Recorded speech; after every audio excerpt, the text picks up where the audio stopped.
I'm Ernie Humphrey, the CEO of Treasury Webinars.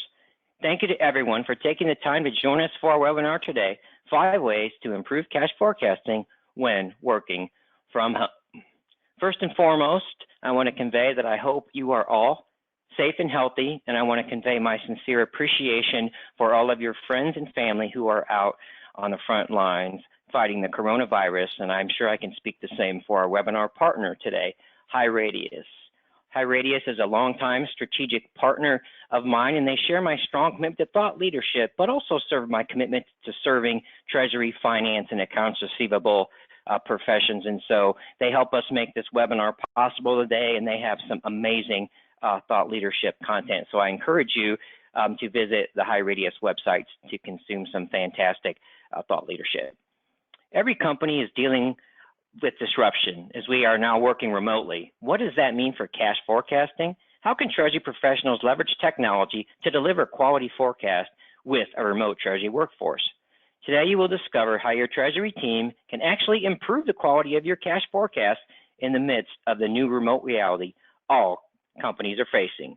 Before we delve into the content, I'm going to offer a few quick words about Treasury webinars, cover a few housekeeping items, cover our learning objectives as they offer the pillars of our value proposition for investing an hour of your valuable time with us today. And then I will welcome my esteemed speaking partner, Tracy Ferguson Knight, to the webinar. Treasury webinars, we offer webinars designed to empower Treasury, AP, and AR success at companies of all sizes across all industries. We only do what we do best, which is webinars, soon to be virtual events. More on that later. Now for the exciting housekeeping items. Keep yourself in your chair, people. Anyone interested in receiving CTP credits for today's webinar, you'll have to answer all of your polling questions, remain on for the duration of the webinar, and answer the very short survey that will launch immediately following the webinar today. If you have any questions regarding CTP credit or would like a copy of today's presentation, please send an email to Ernie@treasurywebinars.com. Again, that's Ernie@treasurywebinars.com. Also note that I have my email address in the chat area, which you can view in the control panel of your GoToWebinar. I also would like to hear from you today, so we encourage you to ask questions at any time in the questions area / chat area of your GoToWebinar control panel. Fear not, if we don't have time for the Q&A or don't get to your question, we will follow up with you directly after the webinar. And finally, I appreciate everyone's consideration in taking a short survey at the end of the webinar today, as we always strive to improve the ROI we offer our event attendees for their valuable time. So what is our promise to you? What's our value proposition for you spending your time with us today? After the webinar, I want you to be able to understand current and emerging sentiments of Treasury leaders in the midst of the global pandemic. In doing that, we will review some fantastic survey results, courtesy of the Treasury Coalition, which HighRadius and Treasury Webinars are both honored to be a part of. I want you to be able to identify specific opportunities to be even more productive in the next normal. I want you to understand how to deliver business as usual in the new remote reality, and I want you to identify specific opportunities to improve the value of your cash forecasting efforts by leveraging the right technology. A few other learning objectives that I have, which make our webinars unique. I want to make you smile, we want to make you laugh, and we want to make you think and take an action. And so if we don't inspire you to ask a question or to take an action, then we will have failed today. So whatever that action is, reaching out to myself or Tracy on LinkedIn, having some new questions to ask in your next Zoom meeting, which I know we all love. So we really want you to take an action. We really want to have an impact on you and deliver value for the time you're investing with us today. So at this time, I'd like to give a little background of my esteemed co-speaker today, Tracy Ferguson Knight. Tracy evangelizes the benefits of Treasury Department's effective use of technology to raise Treasury's profile and make Treasury departments a true strategic partner to the business.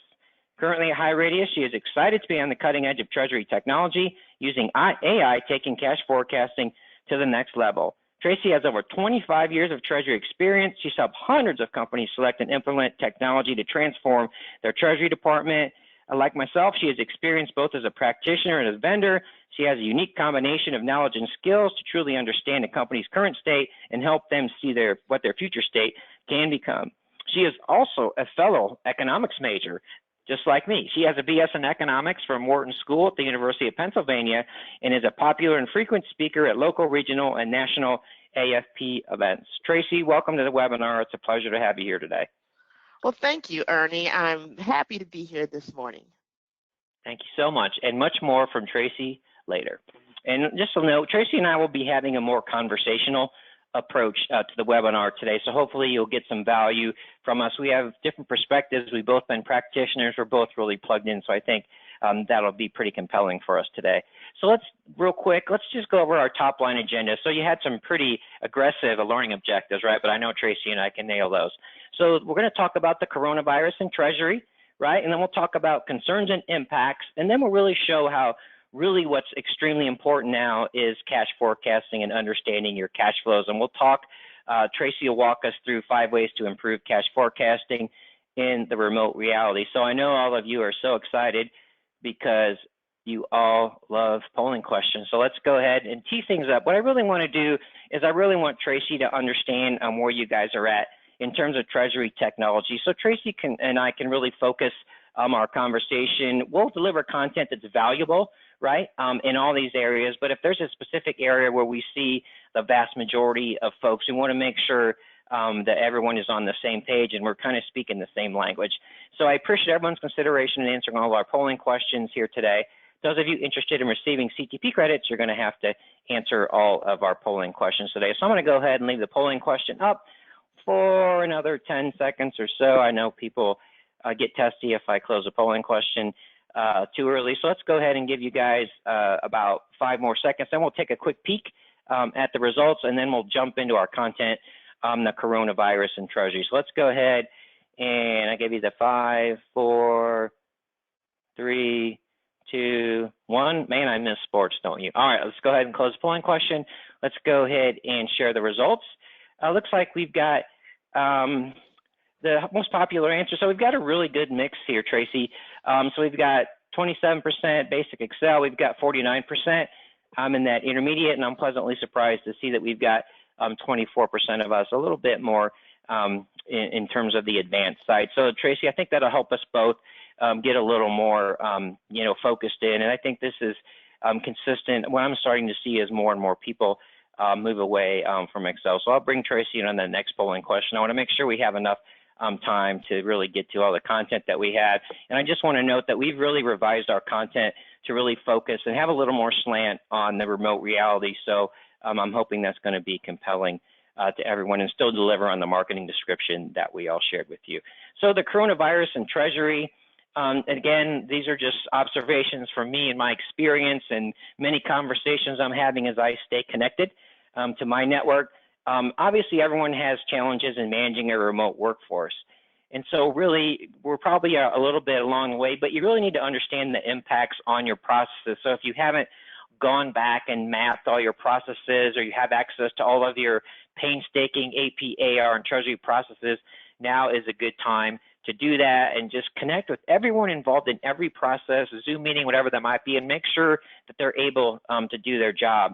And one of the things that we need to do is we need to understand the consequences that coronavirus will have, not only on us, but our suppliers, customers, banks, and our service providers. So we need to be cognizant of those things, and we want to reach out to them and be proactive, right, in seeing how we can offer even more value. And you need to understand the consequences that the coronavirus will have on your Treasury success metrics. And so, what happens is that these metrics, they might not be reasonable anymore beyond our control. So we want to make sure that we're resetting expectations here. So Tracy, let me go ahead and bring you in here. Is there anything on this slide here that stands out to you, or anything you'd like to add? Just the importance of communication. You're saying make sure that you understand the impacts Right. that you're going to have with your suppliers, with your bankers. And so it's really important to talk with them about your plans and where you stand. We're only going to get through this working together, and that means with all of your partners. Yeah, I completely agree. We'll talk about this a lot more later, Tracy and I, as we go through the survey results. But it's really important that you're honest, and that's where the real relationships are built, right? When you're honest, if you're not going to be able to pay, reach out to your suppliers. So let's be a good business partner. So here's some specific advice, and I'm positive all of these things will be valuable to you. And just think about it. sometimes that's people say what I like to keep it simple, but I got a lot of people say, you know, that seems pretty simple, but I'm really able to use that and made me think. So you want to communicate more with your employees. So if you have a team, let's make sure we're all plugged in. You want to identify ways to keep your team engaged. So a lot of things you can do. You can have a little contest. You can have a virtual happy hour. You can have fitness challenges. So just be a little creative if you want some ideas on that. I'm happy to do that. Again, as Tracy mentioned as well, communicate more with your suppliers, customers, banks, and service providers. Communication is king. We always say cash, and this time communication is king. And you need to be even more careful. Control the tone and type of communications with all the partners that we mentioned. So we got to be really careful. Everybody's a little bit on edge. We all have our days in general, but this makes everybody a little bit more stressed out. So let's make sure that we are really controlling and conveying to our team the importance of that. Again, we want to identify ways to keep our partners engaged. So let's talk to them, reach out to them, ask them what we can do for them, and let's figure out, right? So for me, I've created a bunch of resources on the remote reality, things like managing your remote workforce, managing your email inbox. So those are kind of things a little bit different, but you can think about those things. How can you offer more value? And then again, Tracy mentioned this with myself as well. You have to realign your expectations, not only with your boss, your staff, your colleagues, your suppliers, customers, all those partners as well. So let's get on the phone call and say, okay, these things are affecting me. Let's realign our expectations. How are things impacting you? And let's have that honest dialogue there. So let's go ahead and dive in a little bit. So tremendous effort in putting the Treasury Coalition by Craig Jeffrey, a strategic treasurer. Big kudos to him. So what Craig has done is he's formed a Treasury coalition of several companies that serve the Treasury profession, and he has a weekly survey called the Global Crisis Monitor, and there's some really interesting results in there. So it kind of takes the temperature, right, of the Treasury leaders, what's on our mind, what do we think, and how are things changing. And so this is incredibly powerful. You see all the great partners that Craig has put together. So that's a tremendous benefit to this crisis is we're seeing people work more together. So again, Craig Jeffrey at Strategic Treasury, thank you so much for putting this together. And so we're going to do, Tracy, now we're going to walk through the results. The survey's been out more than a few weeks now. We're going to go back and forth and talk about the results. And then we'll talk about the implications. And then Tracy might share with us some other research that she has access to and see how we align on those. So the first week, what the coalition was able to get 200 global responses, you'll see. We've got a very diverse audience across the world. And the people initially viewed the response of the government in terms of liquidity as positive. A little surprise there. They found that payment security obviously was something of a concern, and really only 1 in 5 had adapted security procedures. So I thought that was a little bit surprising. And this is like the least surprising, but this is where we need to be really careful on the accounts receivable side. Let's talk to our customers. Let's look at those forecasts, right? Those forecasts are probably getting blown up on the receivable side. And then what they identified, the top level concerns right out of the gate, we had staff safety protocols, right? Making sure everyone's mitigating those risks. We had BCP, business continuity plan completeness. And so I never really thought of this until I saw the survey, but most folks, if you even have that formal plan, it only goes out for a week. So what happens when we're all in the office, for some of us, it's been several weeks. And then, of course, the access to liquidity. Tracy, let me bring you in here. Any thoughts that you have here? Anything that surprised you? And then how does this compare with some of the other survey results and conversations you've been having? Yeah, I've been doing a lot of reading and trying to read all the different commentary that's coming from a variety of sources right now about the impacts to Treasury in particular. And like you, I was a bit surprised that initially most companies were fairly positive, thinking about what the impact to their business might be and what the government's response has been so far. And of course, that's changed over time. The degree to which companies thought this might impact their liquidity, I think initially was a little bit light. I guess right when this began, we really didn't quite realize how long this might last. And so the initial reactions where that this is going to be a kind of a quick hit, and we maybe don't have to look too far down the line. And so the fact that we're all at home right now, and probably will be for a while longer, I think wasn't really considered initially. Oh, fantastic. So let me go ahead and let's take a look at what we saw in our second week. So let me go ahead and let Tracy lead us through this slide and give us her thoughts and commentary, and then I'll weigh in. Tracy? Well, as you see, the number of respondents continue to increase, and we're really appreciative of that. As you see, as we'll go through, the number of respondents continues to increase. So if you have not been participating, we certainly invite you to. Once again, the companies thought that central bank's response was still very positive and happy with the direction that governments were taking in leading us through this pandemic. But then it says cross-training became the new rage.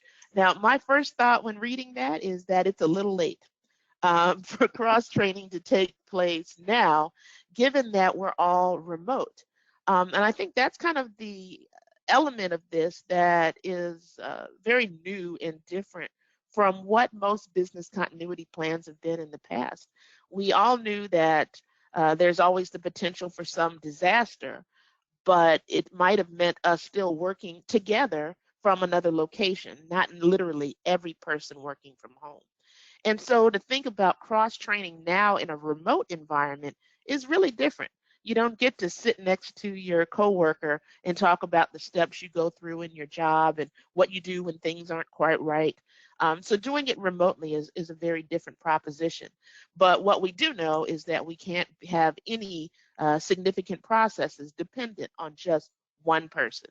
So really having other people to lean to, the importance of cross-training and being able to perform more than just your function is really high right now.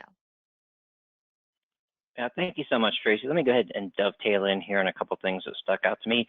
What I expected to see right out of the gate was that working from home, managing IT would be the top issue in making sure that we have access to all the systems that we need. So to me, that was something that would have come up a little bit earlier, but I agree with Tracy. We should all have been cross-training a long time ago, but you have to do what you got to do. But I think that's another benefit to this, right? We need to make sure that our team bench is deep, right? We all used to have this person that knew everything, and if they were out, we had a big problem. Well, that's kind of escalated. So I think what we'll see here, and also in terms of cash forecasting, is these issues that we had, they're magnified, right?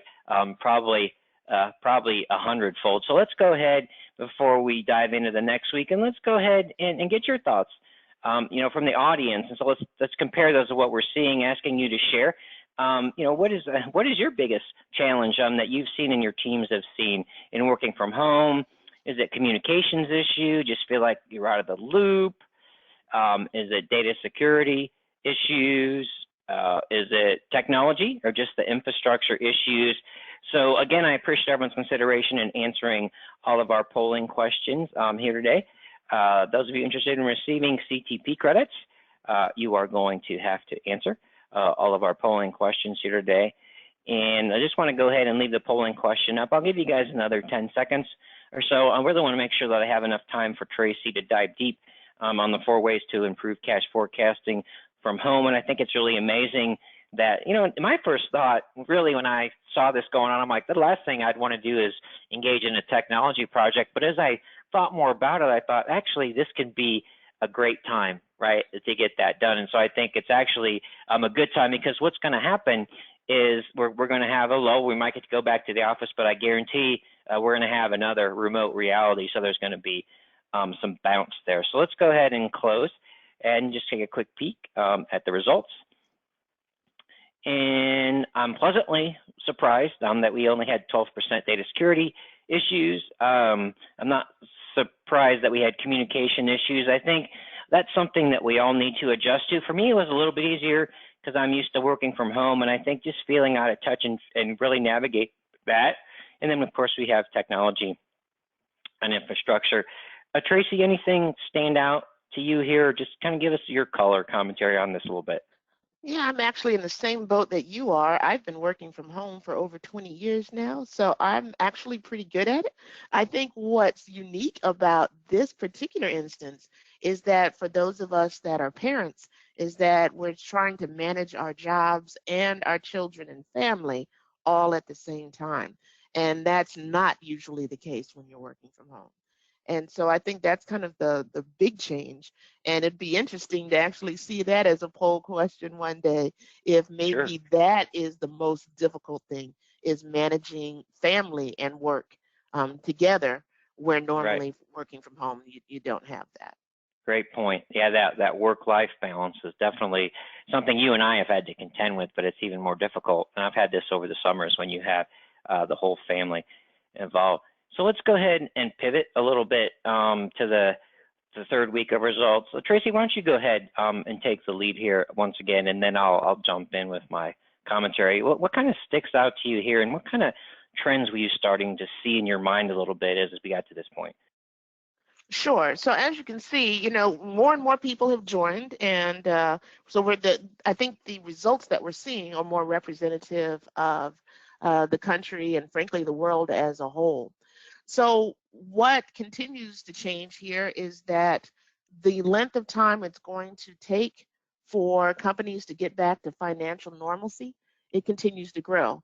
The impact of this, we're all expecting it to last longer and longer as we continue to go through this. We don't see it as a quick fix or a quick return to normalcy. Additionally, of course, accounts payable delays are extending, which works on both the AP and, of course, the AR side. So immediately, companies are starting to put in place those processes to ensure liquidity. And the first thing is to stop paying anything that's not essential.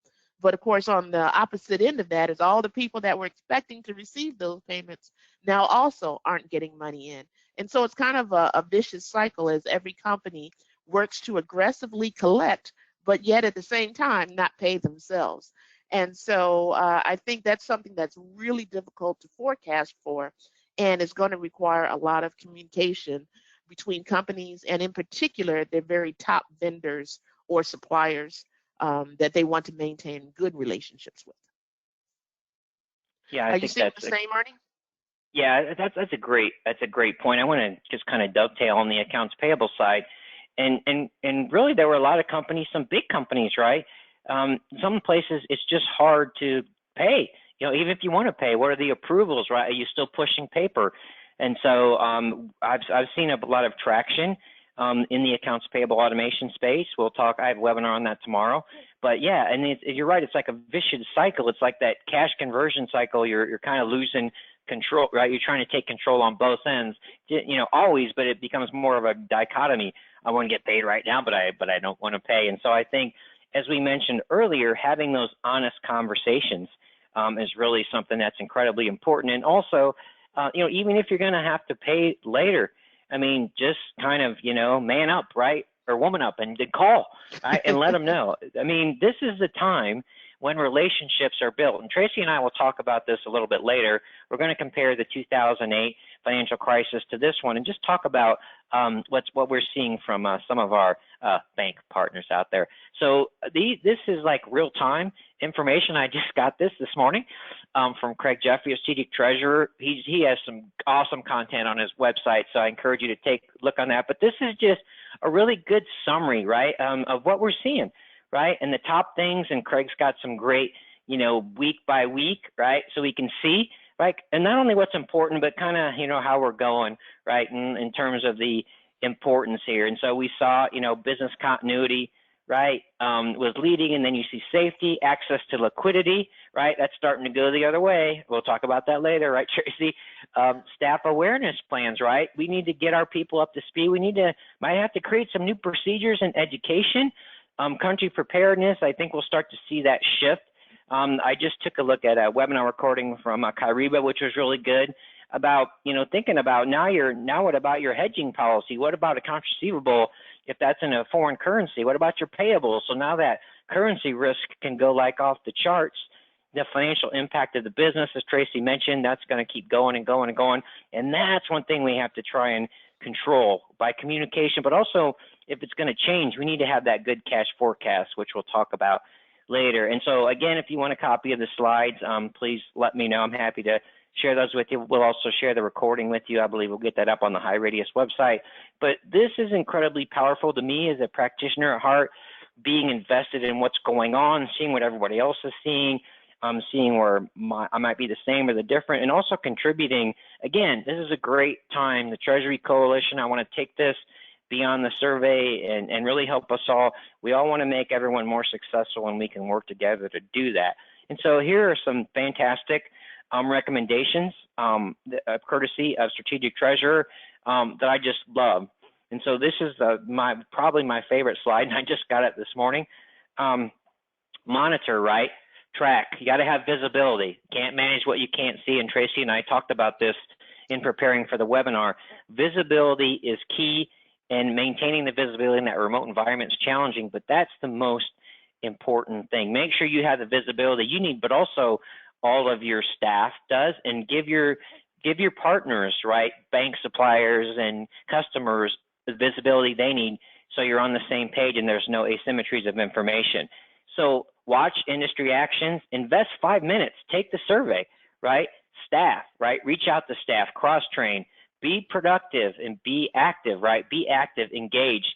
Security, obviously, we need to see how are our risks changing, right, in this remote environment? And then develop communication systems, visibility. This is a good time for you guys to all commit to LinkedIn. Maybe not as much as I do, but this is a great time to build connections. Talk with people, and then ensure, raise your voice, on things that communication. So Tracy, do you have any additional thoughts here? Anything that you really, really like that speaks to you, or anything that you think we're missing here? Just that security, I think, is higher than ever before. As we all are working from home, you know that you are a target. I think fraud is likely to continue to increase, especially right now, while we are all so separated. And in Treasury, if you've got any kind of control around payments of any kind, you are a target. So keeping that in mind and really thinking twice about everything that you do to maintain your company's security is very important.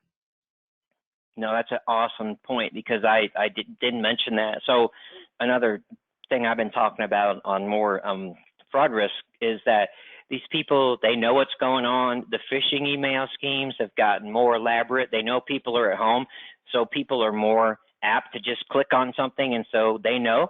And so you have to be really careful. There's things that are going on in apps. People want to track the coronavirus. And so that's a great point, Tracy. So we need to reach out, everybody that's involved in payments, even all of our employees. What's your social media policy? Let's be careful out, be careful out there, people. But even more so than ever, like Tracy said, everything checks, but emails especially are a place that really needs your attention. And so here we'll do a little bit of a comparison. It may feel like 2008, but it's different, but it's also the same.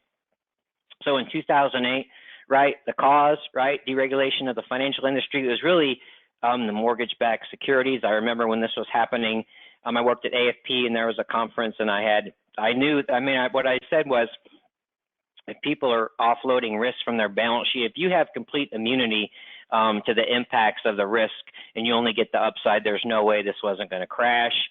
It lasted 18 months. The economy contracted 5 or 6 quarters.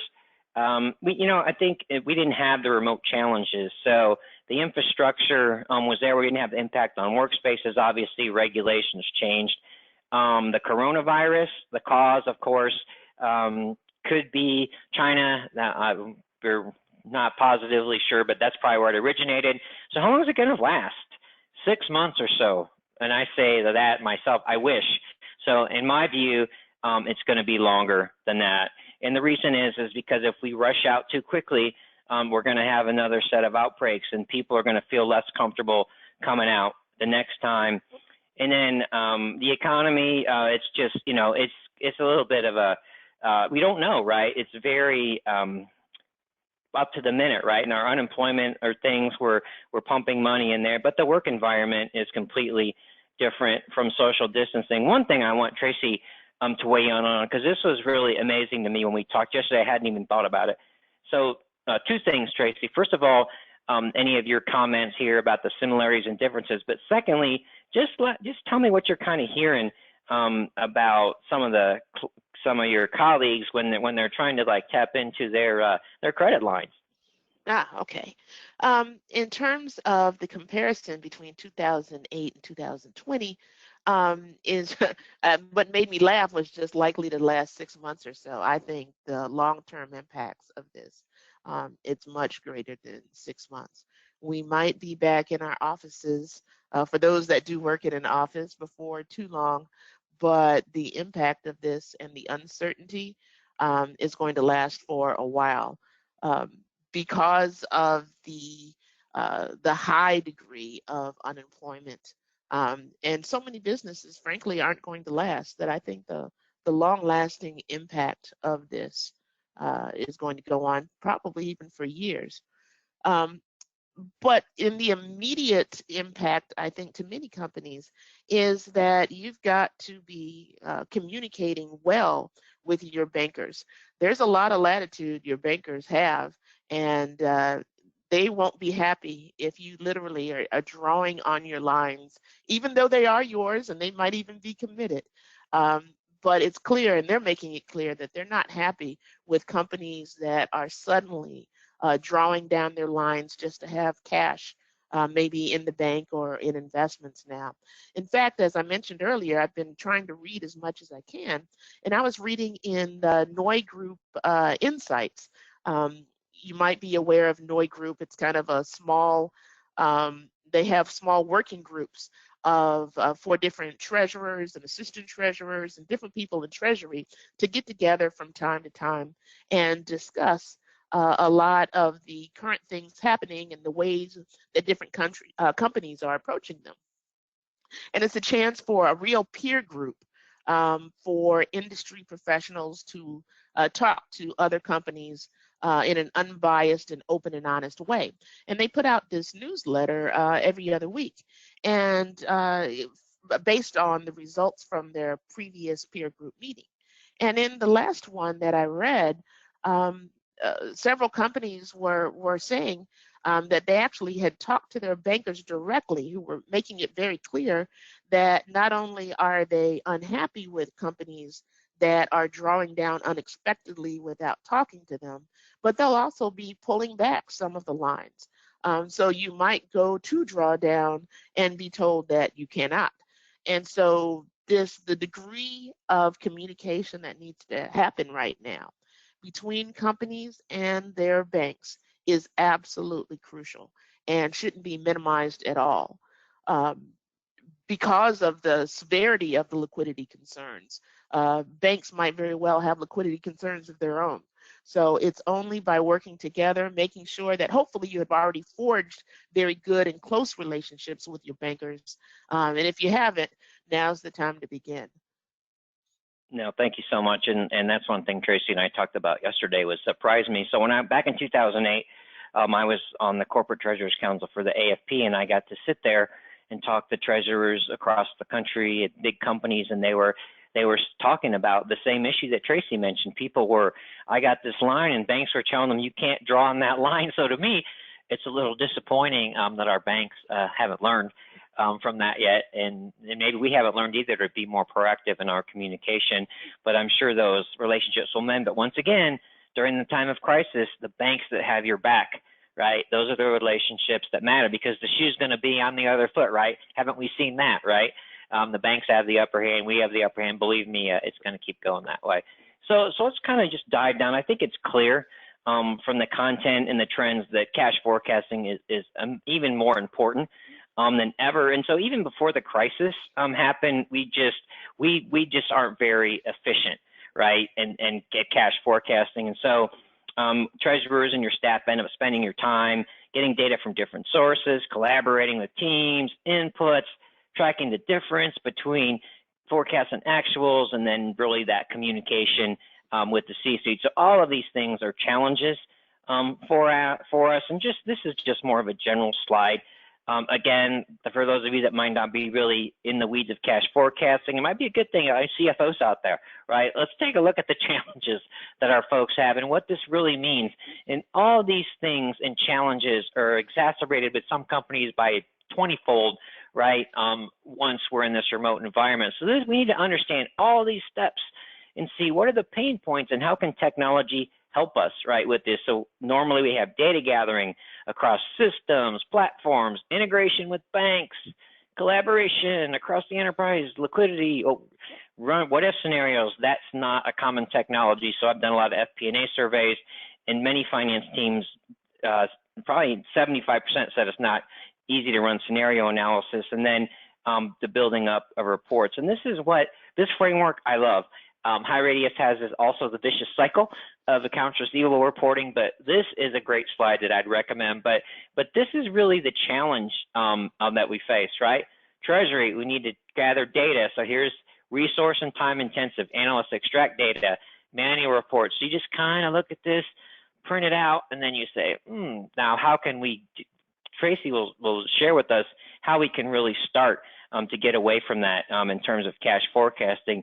So let me go ahead, and I'm going to turn the floor over to Tracy, but the first thing I'd like her to do is just to give us a little context of where she works and give us a little background about what's been going on and where she works, and give us just a little bit about HighRadius. Tracy? All right, thank you, Ernie. HighRadius has been around for a long time, since 2006, really focused on integrated receivables and everything to do with managing and automating and improving the process of order to cash. So everything from cash application, deductions, collections, credit, and electronic invoicing and payments.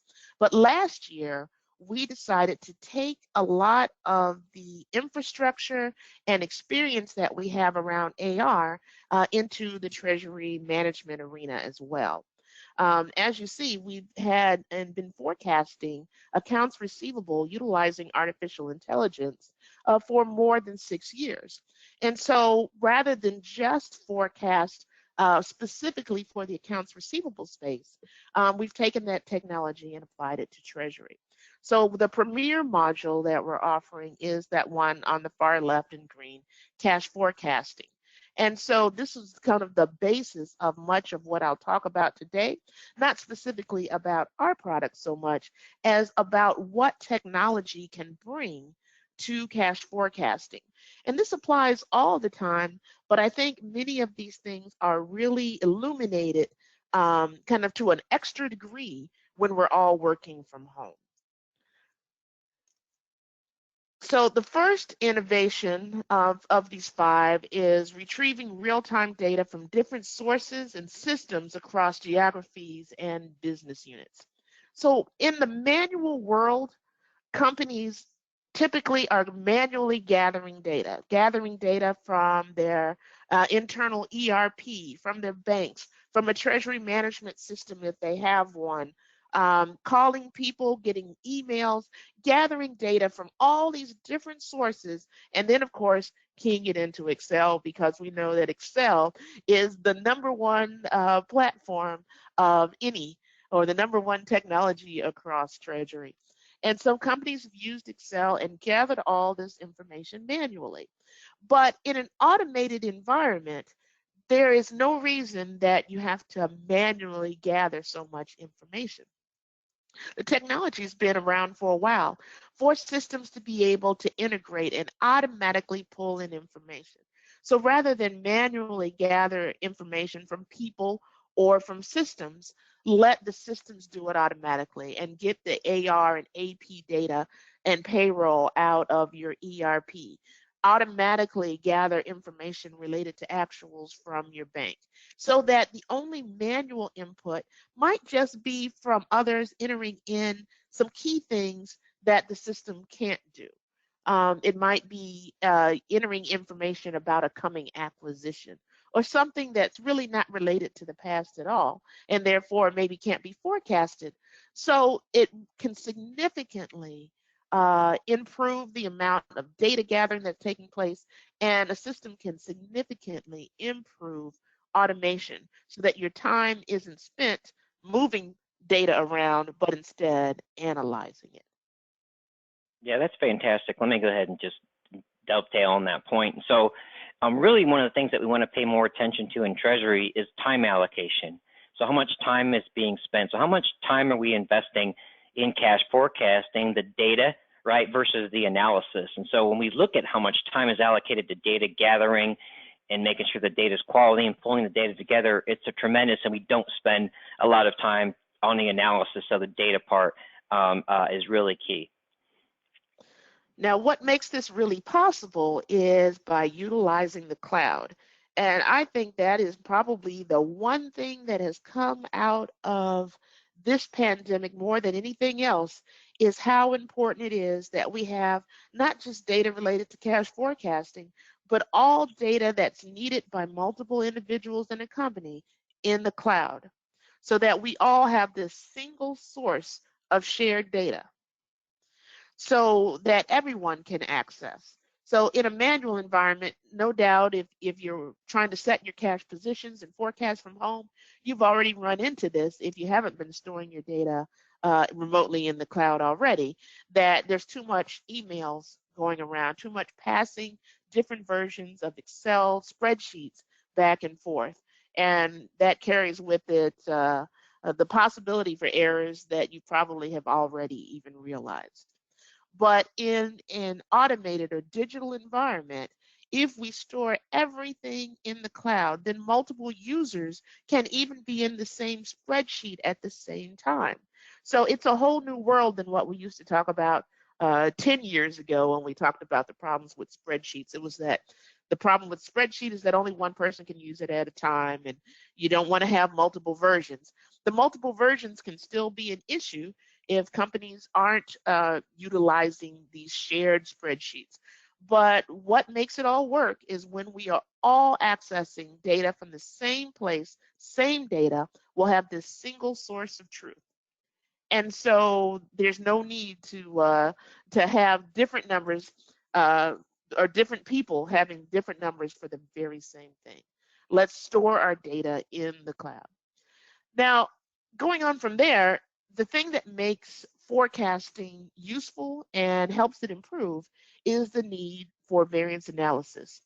Now, what I see in the manual environment or the traditional way is that users are getting their data from the bank one way or another, even sometimes with the TMS, but often either over typing your forecast numbers with actuals, or you might be maintaining them separately, but you're probably only doing it for one time horizon. So, which is most commonly 1 day. Well, 1 day is not really much of a forecast. That's more of a cash position. A forecast, in the true sense of it, is where we are looking into the future and making decisions today based on how we feel the future is going to go. Now, that future might just be, 1 week, where maybe you're making some borrowing decisions based on what you think this week is going to look like. But even better would be this month or this quarter. How many of you need to predict your quarter ending cash? So in a manual environment, you're doing variance analysis probably on, at most, just 1 day. But imagine if you could instead have variance analysis on not just how your prediction was on your cash forecast, but what about your 1 week forecast, your 1 month, your 3 month, your 6 month, and be able to say with a degree of certainty how well your future forecast is going to be based on how well you've performed in the past.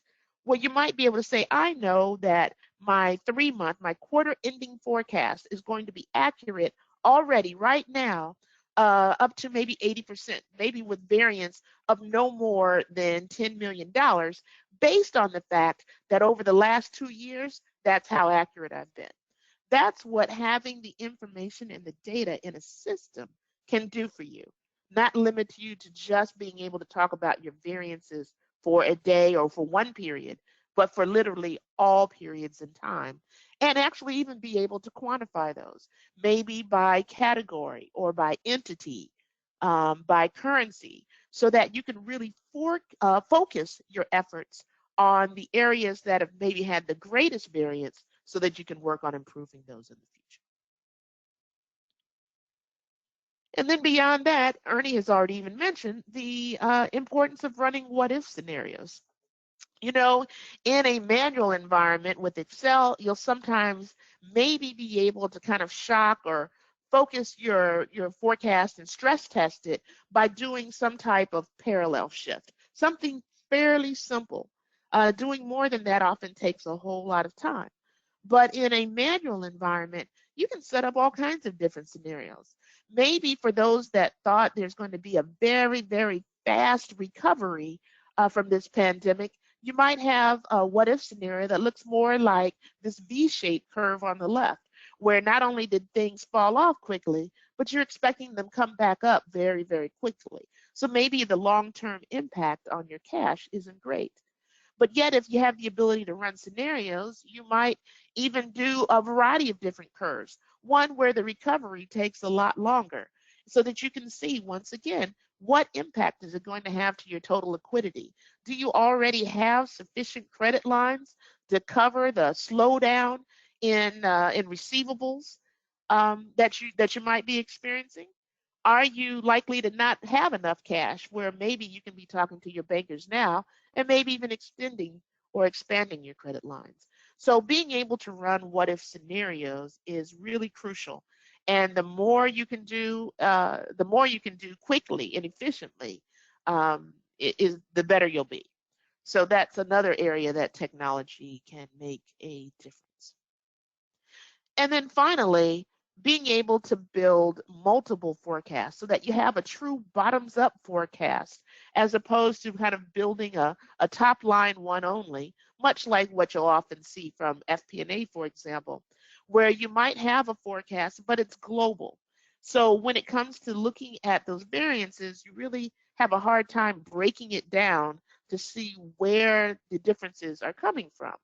But in a in a digital environment, you can build your forecast at the lowest possible level and then roll those up into regions, roll those up into your global forecast. So by having a bottoms up approach, a very direct cash forecast, you can even do your variance analysis at those levels. So think about it by entity or company code, country or currency, so that you're very focused in the building of the forecast. And then even if you want to look at it at a global level, you'll know that you can always see those details and drill into the variances at a very low level.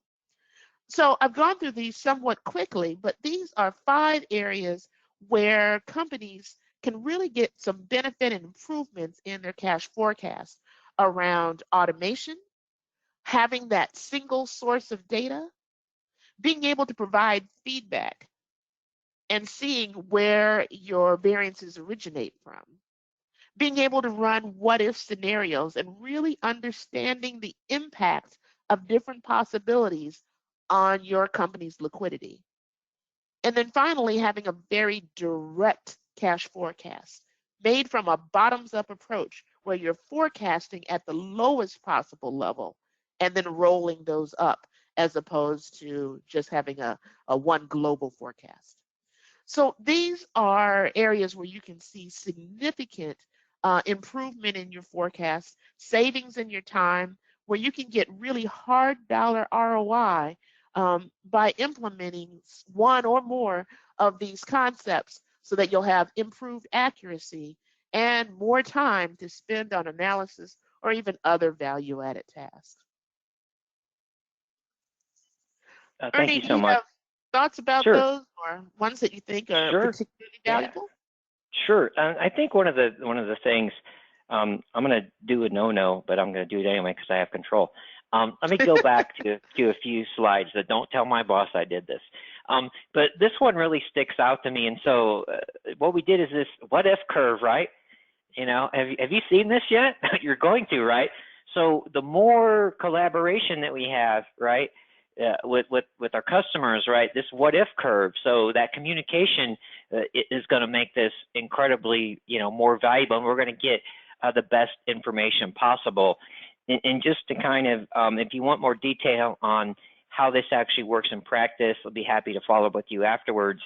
But I mean, a lot of the challenges that we mentioned, right, data, analysis, consolidation, communication, those are all exasperated like during the current crisis. And really what you should think about is this really makes the business case for investing in cash forecasting done right more powerful, right? Unfortunately, sometimes there has to be a problem before you get some attention. So you can say, if I would have had this, had more access to data, we could have had more information, better communication, we would have been able to predict.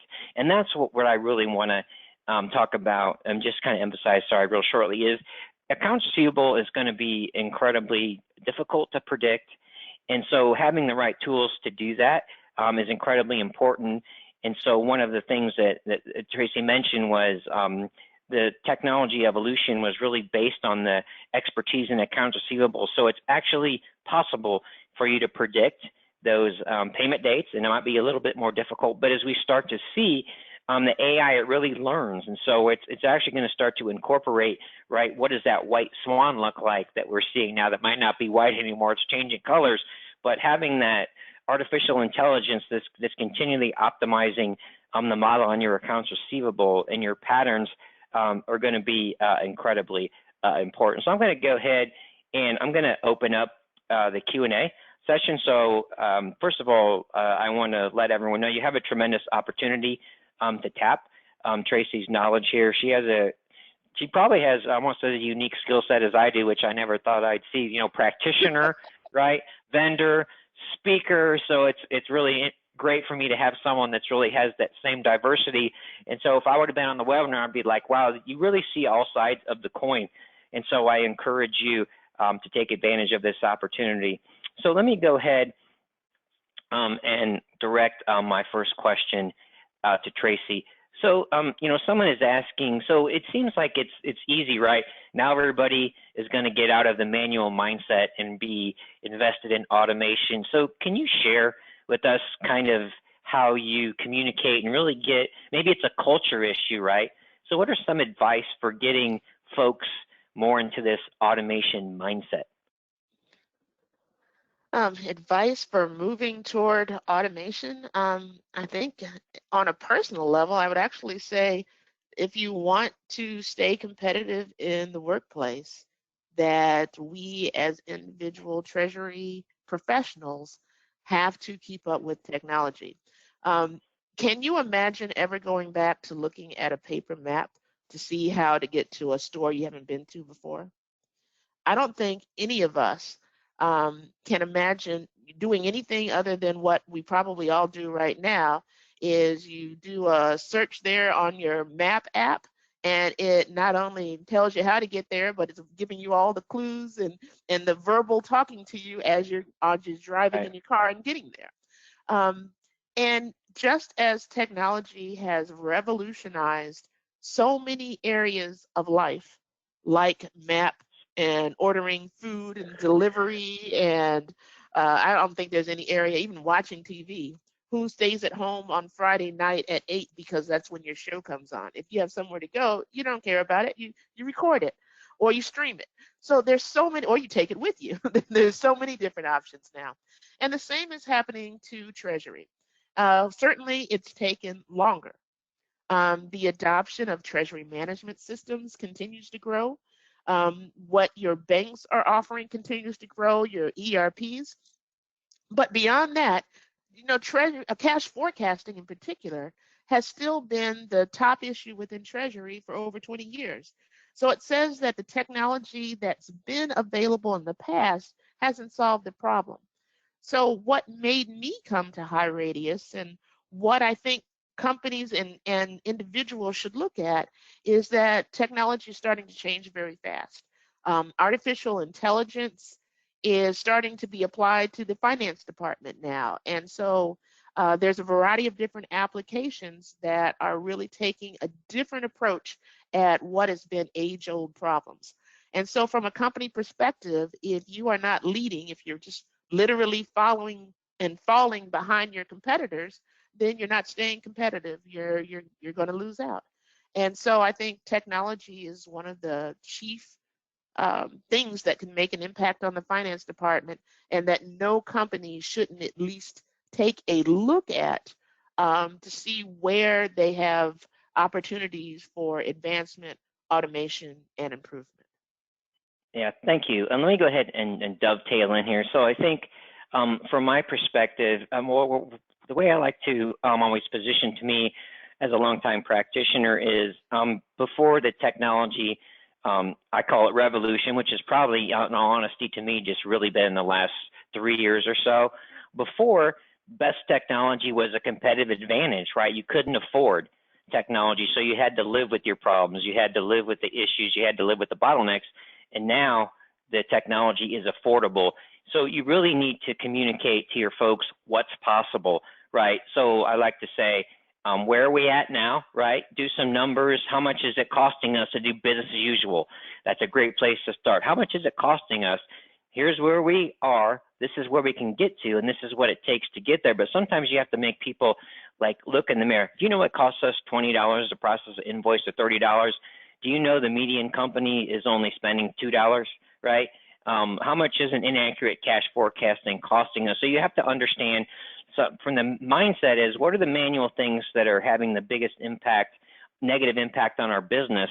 And so how do I communicate to the folks that are kind of stuck in that mindset, get them to think more proactively and just get excited and say, technology is not a competitive advantage, but if we use it, it could be for us compared to our competitors, but it doesn't need to be that way. So I think that's important, on that mindset there.